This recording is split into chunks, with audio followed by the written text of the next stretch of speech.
All right, you guys, we have one more problem to get through with Newton's method in example 2 of these notes. And what it says is to use 3 iterations of Newton's method to solve the equation for x. And what this really should say is or until 2 approximations differ by less than 0.001. You'll find that Newton's method problems are usually presented one of 2 ways. It will either say to do the iteration, to do the process a certain number of times, or it will say to find it until they differ by a very small amount, and then you know you're in the right ballpark.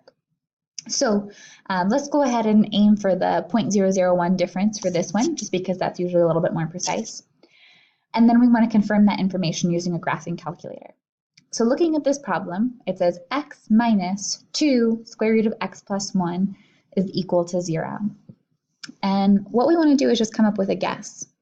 Now, I don't have a good guess for this problem. If we looked at a graph, we might be able to come up with a value that's pretty close. So I'd say if you don't have a good guess, but you do see a square root, one option could be to pick a value that is within the defined range of the function, but that gives you a perfect square to work with. So for instance, if I pick x is equal to 3, I'm going to be able to get nice numbers to work with on my first iteration. So that might be a good technique to use. You just want to make sure that you're picking values that are in the defined bounds of your function. So let's go ahead and get our value for x1 then, in this case. Or, I'm sorry, x1 would be what we're finding after we've guessed 3 here. Minus, and then what we need up top is going to be f of 3, and we're dividing by f prime of 3. So what we need to check out here is if this is our f of x is equal to x minus 2 root x plus 1, and we go to take the derivative here, f prime of x is going to be 1 minus, then what we have here is going to be 2 times 1 over 2 root x plus 1. So our 2's are going to cancel, and f prime of x is going to be 1 minus 1 over root x plus 1. We're technically chain ruling that inner piece, but our derivative would be 1. So let's see if we are just plugging in what we're going to get here. 3 minus, if we plug 3 in directly, we'll get 3 minus 2 times the square root of 3 plus 1. So that's going to be 3 minus 2 root 4, which is going to be 2. So this will be 3 minus 4, or negative 1. So f of 3 is going to be negative 1.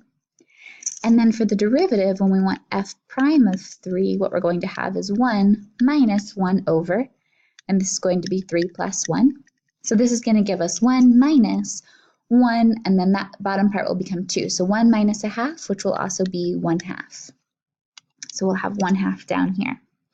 Now negative 1 divided by 1/2 is going to be 3 plus 2, because dividing by a half is the same as multiplying by 2.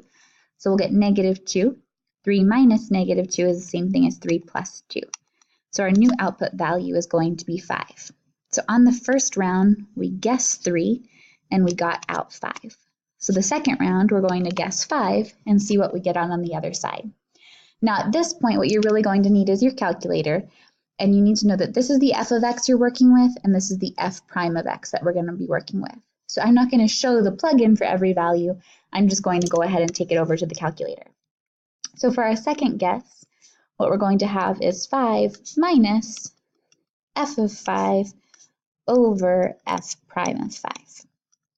So when we do that, 5 minus, let's go ahead and see what we get out when we plug 5 in. So 5 minus 2 times the square root of 5 plus 1.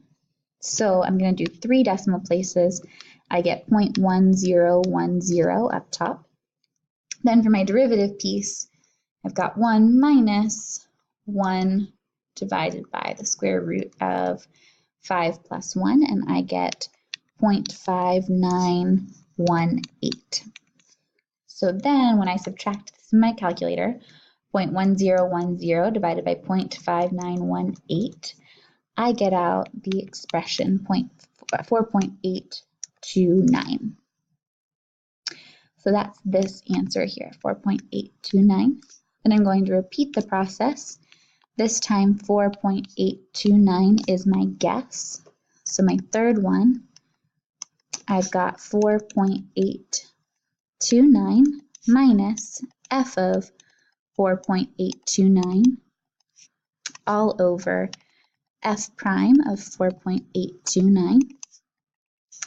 Okay, so then I need to go ahead and plug 4.829 minus 2 times the square root of what's going to become 5.829. So I get a pretty small number. So I'm going to get 4.829 minus, and what I have up top is 3.356 times 10 to the negative fourth. Then down below, 1 minus 1 divided by the square root of, that's going to be 5.829 down below. So this part I get is 0.5857 here. So then let's go ahead and do that subtraction. So I've got the 3.356 times 10 to the negative fourth.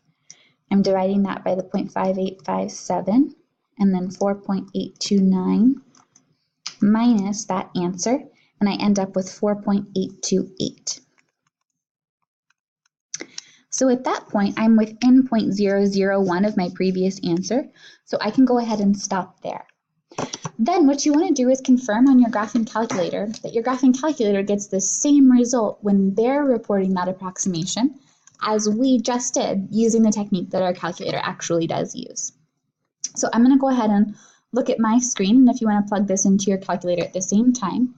So I have x minus 2, and if you want to use your solver or if you just want to look at the screen with a graph, that would be fine as well.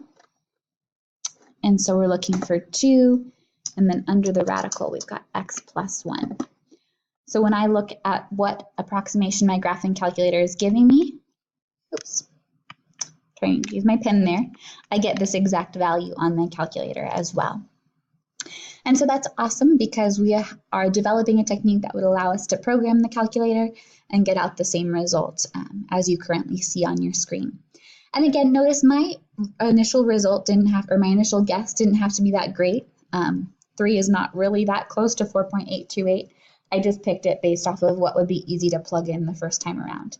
So that's Newton's approximation. So see how those 5 or 6 problems go on tonight's homework, and then we'll start tomorrow with a warm-up using this method as well. Thank you, guys.